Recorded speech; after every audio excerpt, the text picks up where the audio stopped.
9 powerful ways to raise your vibration. Welcome to this video where I'm going to be sharing with you 9 of the most powerful methods I've found to raise your vibration.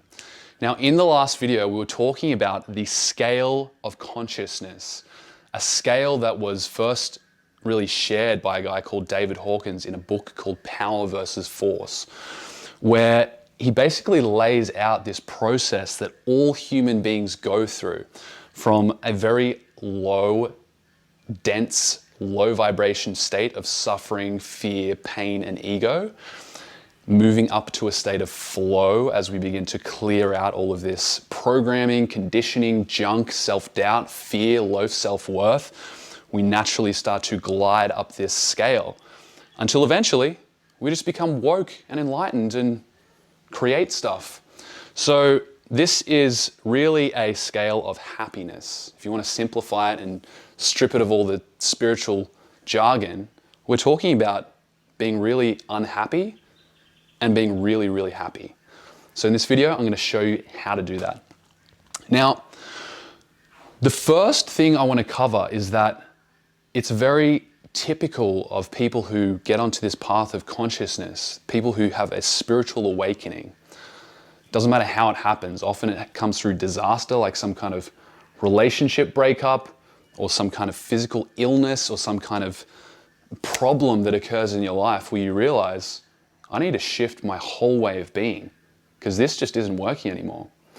So a lot of people run into this spiritual journey and just start getting amongst it, buying crystals and doing plant medicine and raising their vibration and meditating and changing their diet and changing their habits, and it's beautiful. However, if we're not grounded, if we're not actually consolidating and integrating this into our life, it just becomes more mental masturbation. So this video, I'm going to show you how to raise your vibration, how to start tapping into some of these higher states. In the next video, I'm going to share with you how to start grounding. Grounding, what do we mean by that? Embodying, actually becoming the person who emanates these energies instead of just someone who talks about it and thinks about it and practices it, pays lip service to it, and then ends up on JP Sears videos where he's absolutely laughing at that because it's just so typical. So pay attention to this, and in the next video, I'm going to be sharing about how to ground it and how to make it practical in your life. So the first way to raise your vibration, this is one of my favorites, is exercise. Our bodies are linked in with our thoughts, our emotions, our states throughout the day. And if we're not moving our bodies, we're actually stagnating. If we're not actually pumping oxygen and blood through all of the parts of our bodies, then we are starting to get stagnant, stiff, immobile. And really, that's what keeps us on these lower levels, when we're not flexible, when we're not open, when we're not moving the energy through us. So exercise is just one of those really practical, simple things that everyone can do. It doesn't have to be yoga, it doesn't have to be Pilates or any of these super spiritual forms of exercise.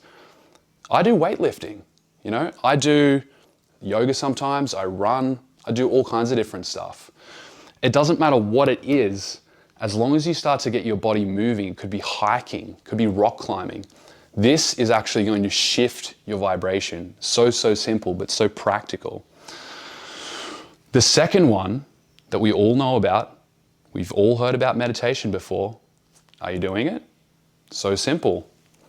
20 minutes of meditation every day. If you just start with waking up in the morning, sitting there with your eyes closed and focusing on the flow of breath in and out of your nostrils, you start to establish this habit, and that's going to really start shifting your vibration. The thing with meditation is, if it's consistent, it really, really works. If it's not consistent, it kind of works and it kind of doesn't. So with all of these, you want to start to establish the habit, the daily routine of bringing these practices in and making them a part of your lifestyle, making them a part of who you are. Meditation is very powerful. I feel the most powerful part of it is that you learn to still your mind. You learn to quiet your mind. You see, what your mind tends to do when you're on these lower levels of suffering is constantly keep you on a hamster wheel of comparison, survival, worry, fear, anxiety, doubt.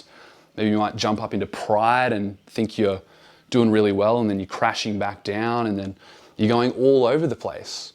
But with meditation, you're really starting to center into your body. You're starting to become still, starting to turn down that dial of inner chatter. And just by doing that, you're already going to start expanding your awareness. You're going to start to become aware of things that are outside of that chatting mind. And that by itself is shifting your vibration and elevating it. Number three, the number three way that you can start raising your vibration. This one here, this little person, gratitude, is something that I have struggled with for years. I had to get to a point where I realized that I was actually blocking gratitude, okay? I know a lot of people really love gratitude. It's a part of their daily practice. It's a part of how they act and see the world. But for me, I had to get through some blocks here. For example, I had a block that said, if I'm grateful, I'm going to be less motivated because I'm already content with what I've got, right? So I had to go on my own little journey of gratitude and really start to understand what it is. And essentially, it's opening your heart to life and being appreciative of everything that you've got right now. See, this is actually the key that starts to open up all of that beautiful flow of love, of acceptance, of joy. Gratitude is really like the pillar, because you can be grateful wherever you are, no matter what's going on, no matter what you've got. Just learning to be grateful. You don't actually have to attach it to anything. You can just start to train yourself to feel that state of gratitude. And that's going to really start shifting your vibration very, very quickly. So an easy practice for that, 3 things every day. Just have a little gratitude journal like Oprah. Come home at the end of the day and write down those 3 things. Maybe before you go to bed's a really good time when your unconscious mind is nice and open. And what's going to start to happen if you do that for a few days is your mind will just click into this gratitude mode. It's like you train it to start seeing things that you can be grateful for everywhere. It's really like retraining your vision to see the world through the eyes of gratitude. That by itself probably is going to totally shift your vibration, even if you do nothing else on this list. So keep in mind with all of these points, I just want you to focus on one thing that really resonates with you from this list, and start bringing it into your daily routine. And that's going to start shifting stuff. Then you can add all the other stuff in, but just start with one. Next up, we've got nature. So nature is really something that I love a lot. I know that most people love nature, but how much time do you actually spend in nature? I realized the other day when I went out for a hike that I need to do this every week. I hadn't done it for maybe a month, but as soon as I got on that trail and I was walking up that mountain, I was totally in a different state. All my stress and all of my incessant thoughts just kind of vanished because I was just so blown away by the beauty of where I was. So nature has this amazing effect on the human soul where it just opens you up. It reminds you how small you are compared to everything else that's out there and how insignificant your little problems actually are. When you get amongst that beautiful mountain or that river or that creek or that valley, that forest you're just walking through and listening to those birds sing, that's going to lift your heart. That's going to really start shifting how you feel about life in a very short amount of time. So I would schedule in a weekly date with nature where it's just you and her, you and mama, and really start making that a part of your lifestyle, because plenty of studies have shown this immediately drops your stress, puts you into that calm, connected, balanced state. and it shifts your vibration very quickly. So get out there, take your shoes off, roll around naked in the mud. Perfect. Next up, we've got people. All right, so our environment is the single most determinant factor, generally speaking, on who we become. The environment that you're in is kind of like blasting you with energy constantly, and the longer you spend in any particular environment, the longer you start to feel, taste, smell like your environment. So, who are the people in your environment? Are you living with someone who is a bit negative, generally speaking, who kind of brings you down a little bit? I want you to take full responsibility, not blame anyone else for bringing you down, but you want to be in environments where there are people who light you up. You will start to naturally mirror their energy. You'll naturally start to feel like them. Just by this law of attraction, by the law of vibration, you will begin to embody some of the characteristics of the people that you hang out with. Have you ever noticed that? You just start speaking kind of like the people that you hang out with, or you start behaving in different ways. This is the power of spending time with people who actually are in some of these higher states. If you spend some daily time with a friend who's feeling joyful, how are you going to start feeling? Joyful, loving, peaceful.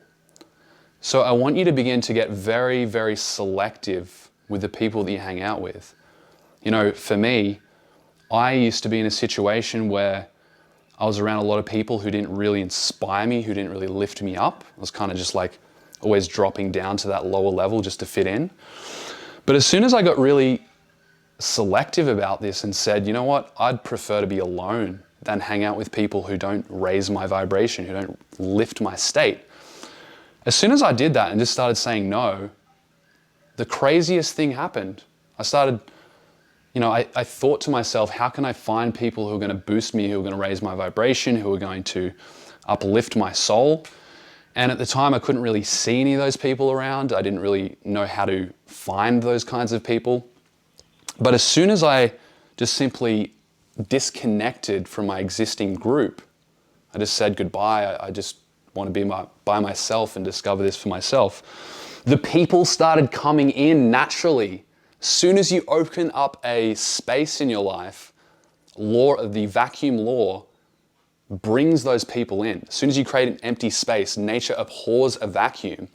Those people are just going to naturally come in that match your resonance. Law of attraction. Wherever you are, you tend to bring those people in. So get very selective about this part of your life. If you need to say bye-bye to some people, it's okay. If you feel guilty about it, it's okay. Do it for yourself. Which brings me to my next point. Do what you love.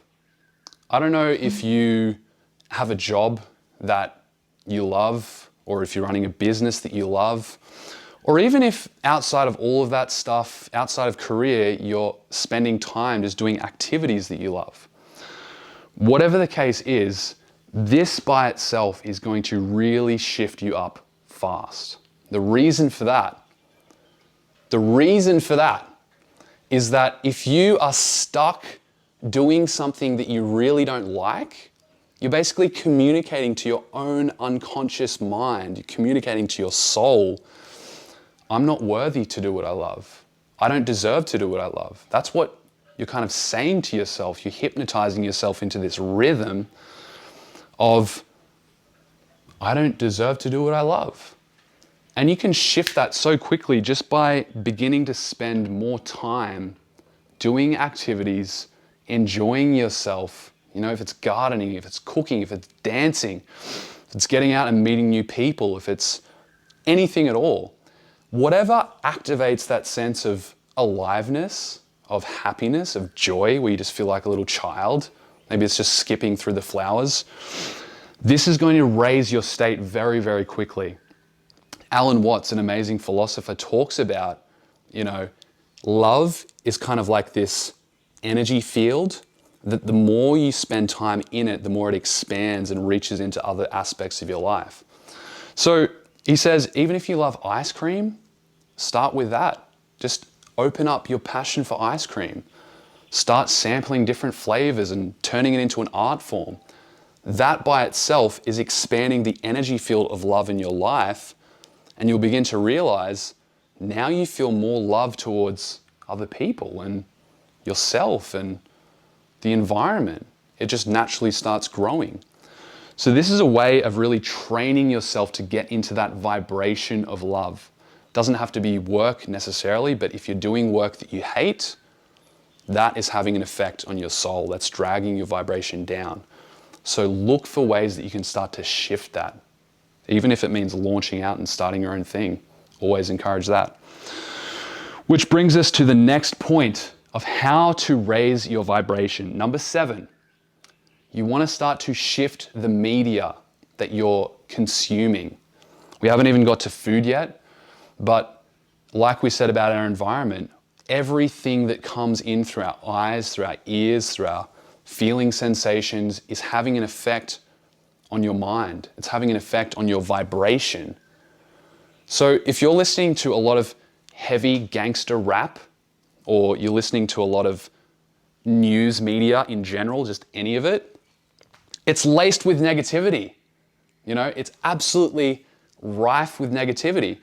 So even if, you think it's okay, even if it's like, oh yeah, it's all right, I just kind of listen to this stuff, it doesn't really, it affects you. It's affecting you on a very deep level.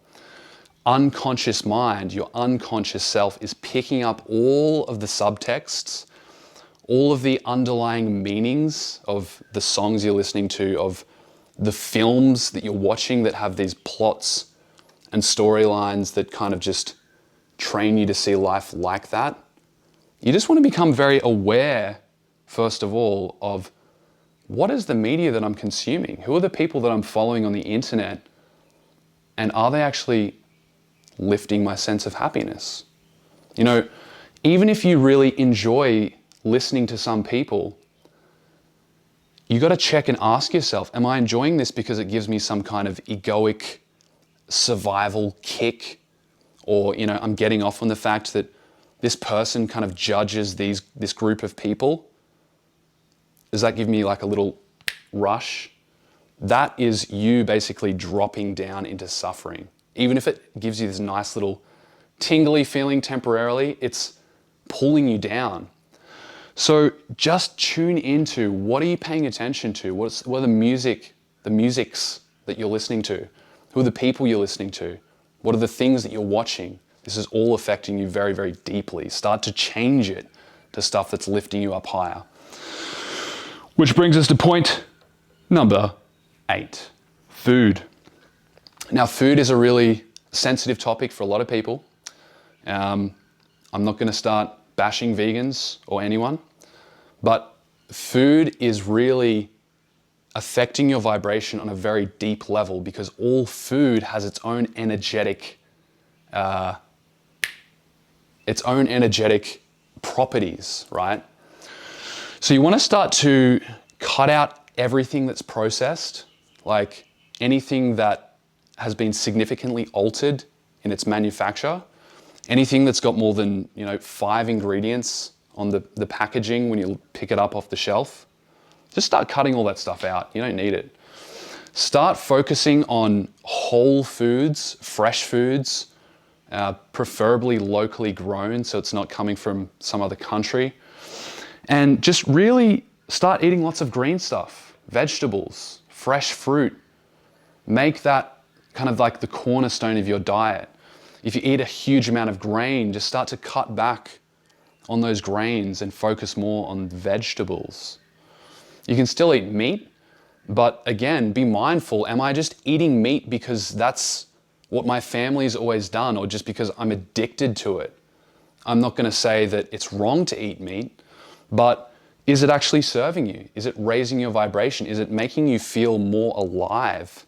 Maybe it's making you feel stronger in some sort of way, but is it actually making you feel happier? Ask yourself that question. Dial into your current diet and just ask yourself, is this actually making me feel better long term, or is it just that little quick fix? Start to change the food that you're eating, and that will quickly shift your vibration. Number 9, the last way to raise your vibration that I'm going to talk about here, there's so many. I mean, I haven't even mentioned crystals yet. Tibetan singing bowls. Whew. Let go. Let go. I've been talking so much about this idea of letting go in my other videos because it's the bee's knees. If you want to raise your vibration, you can do all of this stuff, but what's going to shift it quicker than any of that is getting rid of your shame, getting rid of your guilt, apathy, grief. And the way we get rid of it is by facing it, opening it up. You know, the areas of our life where we've got the most pain happening are the areas that are showing us we need to heal. We need to heal these areas of our life. So by letting go, we're actually taking responsibility for our shadow, for our inner blocked emotions. And we're beginning to face them, allow all that energy to be felt and experienced, the stuff that we kind of push down and don't want to feel. We put it in a little box. We want to start opening these boxes up. And a really simple way of doing that is just look at, where is life triggering me? Where do I feel triggered by life right now? That's a clue that there's something you need to let go of. For example, if you're having a lot of conflict in your significant relationship or just a friendship, this is a really, really beautiful way to see very quickly, why is this triggering me so much? Why does it trigger me so much that my best friend is just so confident and really expressive? Why does that trigger me so much? Oh, it's because I don't feel like that myself. Why do I feel afraid to express myself, who I really am? Well, if you drop into it, you might notice that there's some fear there, some fear of judgment, or there's some lack of self-love. So by letting go, we're opening up these negative emotions, we're opening up these unresolved traumas, and we're beginning to face them. That's what I'm going to say about letting go now. I've got plenty of other videos on how to do it. And in a couple of videos from now, I'm actually going to give you a list, because everyone loves lists, of ways that you can let go. Because there's all kinds of areas of your life. Food, old clothing and possessions, decluttering your house. That's another practical way to let go. Letting go of old relationships that don't serve you. And just habits and ways of thinking. So we'll get into that. But that's the list. 9 powerful ways to raise your vibration. The next video we're going to be doing is how to embody some of this stuff and really start grounding it into your everyday practical life, for all my practical people out there who don't want to spiritually bypass this stuff. But I hope that's helped you, and I just want you to practice one thing. So that's all from me. Thank you for watching. Please hit the like button for me. Subscribe if you haven't already, share it with a friend, and I'll see you on another video.